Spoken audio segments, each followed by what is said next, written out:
Imagine building a platform from scratch that now serves over 3,500 colleges and universities, reaches 1.5 million users monthly, and has become the staple in academic hiring for nearly quarter of a century. Today, I'm speaking with Andrew Hibel, co-founder of HigherEdJobs, who, alongside his two partners, transformed a simple idea into one of the most influential job boards in higher education. We're diving into how they built it, the lessons learned, and what's next. You don't want to miss this one. Let's jump right in. Andrew, thanks for joining me today. Thanks, Martin, for having me. It's wonderful to be here. An absolute pleasure. An absolute pleasure. So let's jump into it. Could you give me a brief overview of your professional background and what led you to start your organization, your job board? Well, I think I'd be remiss if I didn't add that it's not just my background, but I have two equal and willing co-conspirators in this endeavor, John Eikenberry and Eric Blessner. And the three of us all came in it together back in 1996. All three of us have operated it since 1996 and are still involved today. We were in our 20s. We're in our 50s now. And it's been the three of us kind of doing it together. And I think one of the important things to note is all three of us have very different backgrounds. Eric had a technology background and handles obviously the technology side of the business. John actually has a PhD in higher education, and John's on the sales and marketing side. My personal origin story comes from I was intended to be a tax attorney working with colleges and universities, helping charitable gifts come into the institution. All three of us met kind of in that sort of area. We were all working at an institution. We were working on the advancement, development, or fundraising, depending on who you are and where you are side of things. And we decided in 1996 that what we'd like to do, we had all looked for jobs. We all found the process to be quite cumbersome and difficult at the time, and positions not available in academia all that easily. And having a lot of spare time because we were young and boring, we found well, maybe we should consider doing something like this, and that's how we started with no real intention of starting a job board and doing this for the next, quitting our jobs and doing this for the next nearly 3 decades of our lives. We kind of refer ourselves as not necessarily intentional entrepreneurs, but accidental ones. That makes sense. That makes sense. And what a fantastic and varied background by a founding team. And I suppose it's testament to the team that 29 years later, all three of you are still working together, still running HigherEdJobs, and hopefully still getting along. We have definitely taken not the rock band who all can't play together except in a studio or live. The part we enjoy most about each other is being able to actually take a break from the day-to-day and actually reconnect our friendships, which are deep and real and a very shared experience at this point. The two of them are located in Pennsylvania. I'm located in Chicago. And that the times that we actually get to be physically together are limited. So when we get that time, we really treasure it. That's fantastic. Fantastic. Well, there's a lesson there as well, especially if you're a part of a team of founders, that you should absolutely cherish that face-to-face time, especially in a world where we're running virtually for most things. So I love that. Absolutely love that.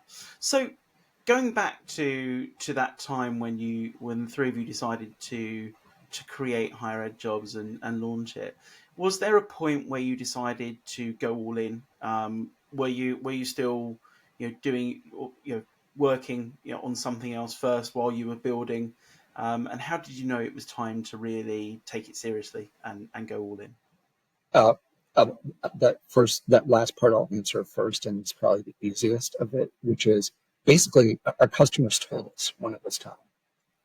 When we first started, we were very intentional about working in academia. In 1996, the internet was prevalent at colleges and universities.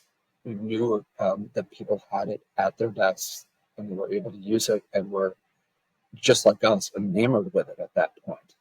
So we also knew academia, like I mentioned, John's a PhD, actually a master's in higher education myself. And we kind of knew how colleges and universities organized around their posting system, their HR requirements, the difference between the academic side, the professor side, and the administrative side. And we kind of knew at that point how to kind of connect. And we actually initially thought our first model, which will sound absolutely insane right now, is we didn't charge anything.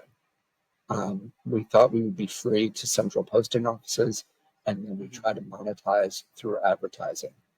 Um, and we did that for quite some time. After a while, we realized two things. One, that was not a sustainable model. Advertising was a very, very tough sell, particularly as we were working in our development careers. And then the second part we realized is there were so many parts of the institution who weren't centralized who wanted to post a job. And that was actually our first paid product, was because we wanted to actually accommodate those customers. So we'd actually start charging them money, much to kind of our principled thought that we'd be a free source. At that point, as the business grew, the number of institutions using the unlimited subscription increased. Eventually in 1999, that's when we kind of flipped from being a free source on the subscription side to literally converting a good number of those customers from being free customers to paid customers. At that point, we knew it was time that we needed to do this for quite some time. I'd also say mentally for myself, I mean, I would ask John and Eric if they were here to answer for themselves. I kind of did it. I went into it kind of like I went into the pandemic.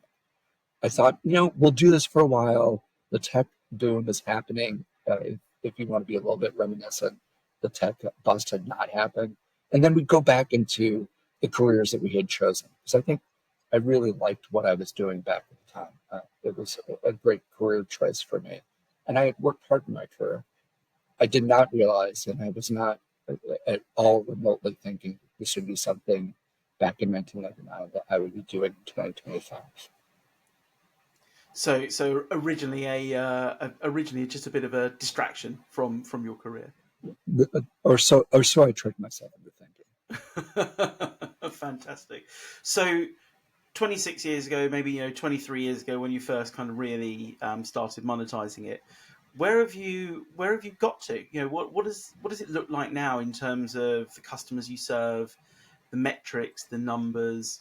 Be interesting to kind of find out the before and after. That's pretty interesting. I actually asked our marketing team prior to this to kind of try to bring me up to speed, because over the years, I think sometimes my statistics get dated in my head. What I can say is we're about 1.5 million unique visitors a month. We almost work, I'd say 80% more directly with the schools posting the position. We worked with about 3,500 colleges and universities last year, which is a very large percentage of those institutions. And I believe 1,200 to 1,300 of those are using our unlimited subscription. Those are pretty much kind of the top line KPIs for us. The subscriptions are in many instances tied with their fiscal year. A lot of universities have a July 1st fiscal year. So we're actually entering heavy into right now renewal season for those July 1 renewals, which is pretty common at this point. Academic recruiting for new faculty usually starts around January 1st. We start seeing at the end of the first quarter, beginning of the second quarter, that it transitions into subscription renewal season. Most institutions want new faculty on campus prior to the fall, and it's really kind of heavily weighted. And that would probably go to another part. We go 60-40. A lot of people ask about how much faculty versus administrative. We flip 60-40. When it's academic recruiting season, usually it might bring up to 60% of the positions on our site are academic and 40% are administrative. And then when that season's over, it gradually reverses itself, particularly throughout the summer. it's pretty quiet in the summer on the academic side. Yeah, I can imagine. But then, like you said, you need to make sure that they're on campus prior to the start of the academic year. Yeah. So fantastic, really fascinating, and incredible numbers. You should be really really proud of the business and the job board that you've grown over the last quarter of a decade, a quarter of a century even. Sorry, but just wondering, obviously it started with the three of you. When did you start growing the team? What does the team look like now? When did you start investing in more people, and what kinds of people, what kinds of roles were you bringing on? That's a fantastic question. First of all, thank you, but also I think we're extremely grateful to our our teammates because they've been fantastic. And we're really great. We have wonderful customers. I know here in the U.S., colleges and universities, as far as a reputation, are taking quite a beating. And I Mm, think in so many instances, and I get the source of where the consternation is with colleges and universities. I can tell you, spend time on campus, and you will say, in most instances, not all, they're wonderful places that foster learning, foster the development of young minds and people in a way that is caring, safe, instructive. There is a lot of value in a 4 year degree. There's a lot of value in a 2 year degree. And if you really want to spend more time, go get a graduate degree. And if you're having questions about affordability, there's all these different options nowadays. If you want to get a 4 year degree, in most instances, there is a pathway for you. It might not be your preferred pathway, but there's a pathway for you to reach it. So I just want to make sure we extend our gratitude to the industry that we serve. It's been an honor and privilege. I think when we look at our extended team, we really looked kind of being in fundraisers.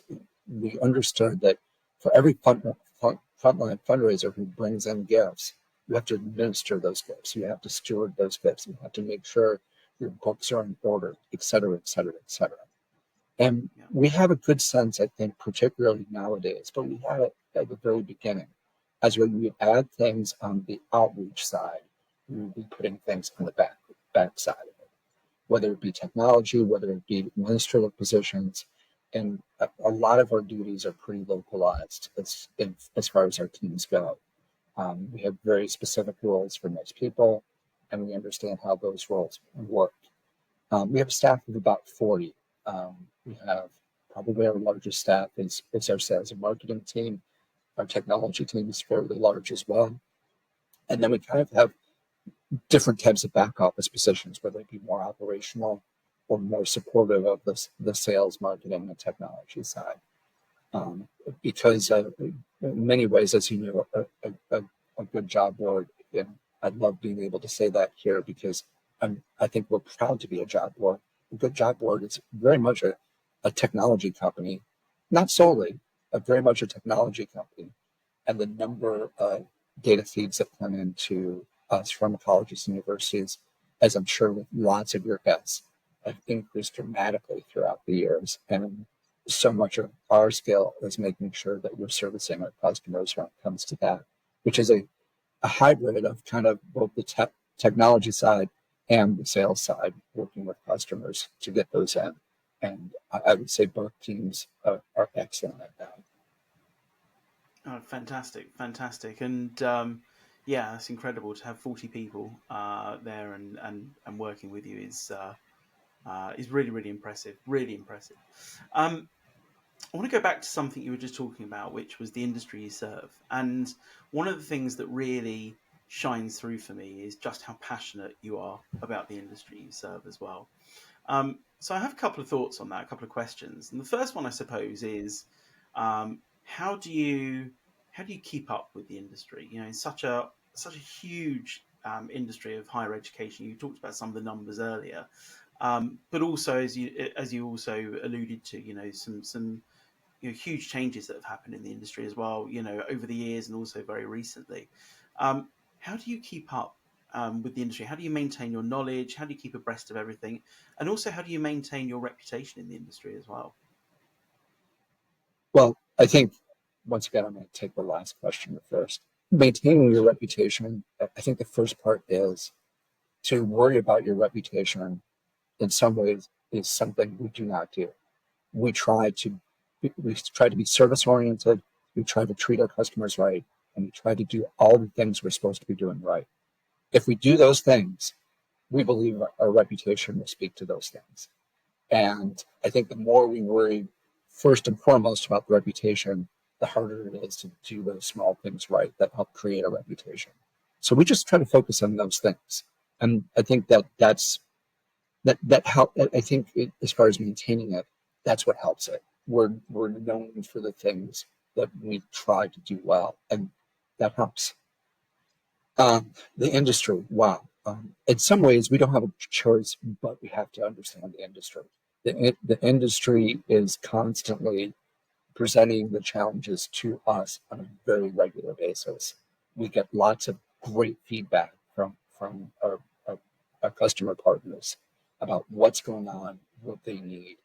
We also have great data as far as all these decades about posting trends and what people are doing and understanding what's actually going on. We also, I mean, this sounds kind of a little bit rough, and I don't think I've ever spoken about this publicly. We can probably tell over 30 years if you're having financial issues. We can probably see what's going on. And definitely, if I can be liberal in saying this, a post COVID world, or a world where we have COVID, we can definitely see how financially COVID disrupted a lot in academia, particularly in the US, but even more worldwide. Beyond that, I think we've also leaned into the places where we can find our customers.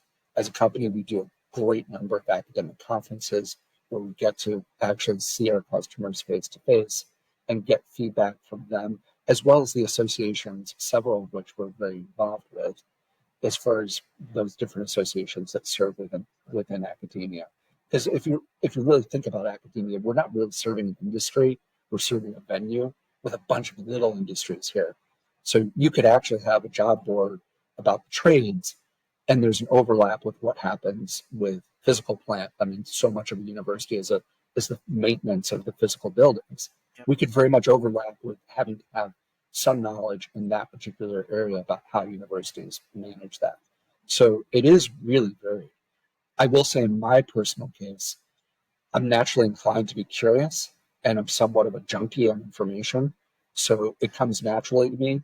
It doesn't really feel like work. It just kind of like feels like I'm a former Chicago White Sox baseball fan. For those who may be listening from the U.S., they set the record for being the worst team ever last year. And it almost feels like I'm much more positive way. I'm following the White Sox and seeing what's going on. It comes, I think, more naturally to me than it may come to others. But it's something that I seek out. I want to know. I want to understand. And if I'm not understanding, I look for more. Excellent. Well, that's just absolutely brilliant. You know, and as I said, you know, your passion for the industry really kind of shines through. But I think that's fascinating that when you think about, like you said, you know, a college campus and the fact that some of those roles are absolutely going to, you know, overlap into other people's industries because, like you said, you've got facilities management and you've got catering and you've got so many other things that are going on in the running of a college or a university. So I think those are really, really valid points. Really valid points. Okay, so one of the questions I like to ask my guests, and everybody tends to get used to this now, is if you could go back to the beginning, 26 years ago, is there anything that you would do different? And if so, what would you do different? Um, I'm actually going to answer it with a little bit of maybe another question they might be answering. I think we look at the places where we've had issues and we try to be instructive about what those challenges were and try to address them. Hard stop. That said, dwelling on those is not a place we live on a regular basis.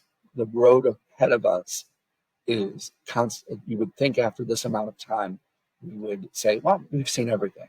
Nowhere near have we seen everything. Whenever you start thinking you've seen everything, that's when the most unexpected things happen. So I don't think we spend a lot of time there. If I'm going to say one thing, and I've really not pondered it too much, that definitely I don't think we addressed as strongly as we should initially in the '05 to '07 range about how much we needed to be a technology company. I think, and this is, I can tell you each time it's the same thing that trips us up. And I think that this is universally applicable to whatever you do. When we fancied ourselves more of an academic company than a job board, it comes back to haunt us. And when we fancy ourselves a job board more than an academic company, it comes back to bite us. Having one foot firmly in each one of those worlds that you're in, those are the places where we've avoided leaning too much one way, too much the other way. And that thematically, that's always been a challenge and a centering place where we tried to get to.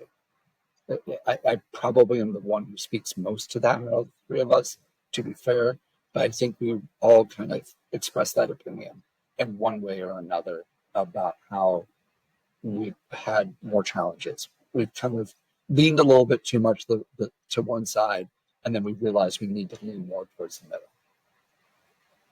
Interesting, really interesting. Getting that balance right, in terms of what type of company are you, and what are you delivering, and your solutions and all those kind of things. Because I suppose you don't really want to. No, you're right. You don't really want to think of yourself too much as an academic company because you're serving that industry. I think a lot of people in our industry, and actually the wider kind of recruitment industry, tend to fall into that quite a lot. So I think that's valid piece of thought and advice actually. Um, Superb, absolutely superb. So what's next? What have you got coming up with Higher Ed Jobs? Are you planning any major activities, major projects, major transformations? What's coming up over the next kind of 12, 24 months for you? I think I think whatever we had planned is kind of, as of the beginning of 2025, is put on hold right now. I think really what we've been doing over the past several months is trying to understand best what can help serve our customers now. We have lots of customers who have been affected by what's transpired, either on a federal funding perspective, issues related to diversity, equity, and inclusion, issues related to anti-Semitism on campus, and so on and so forth.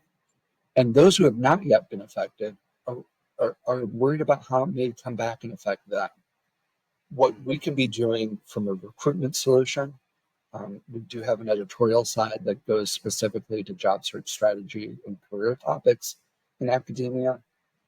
How are we to respond to that and help, as what we feel our job is, try to get people focused on staffing their teams with quality people. And then on the flip side, candidates who are nervous about, what does this mean? I just bought a new house and I have a mortgage, or we just had a baby, and now I was thinking about going into academia, but I should still. I will say, I think the one thing for us that I think we can always change permanently is, in America, very much so. It used to be that getting a college education was something that was valued universally when we first started. I think being able to show academia at its real life and the quality of the positions and the work you do and the meaning you get from that work is something I think you're going to see more thematically from us in everything we do.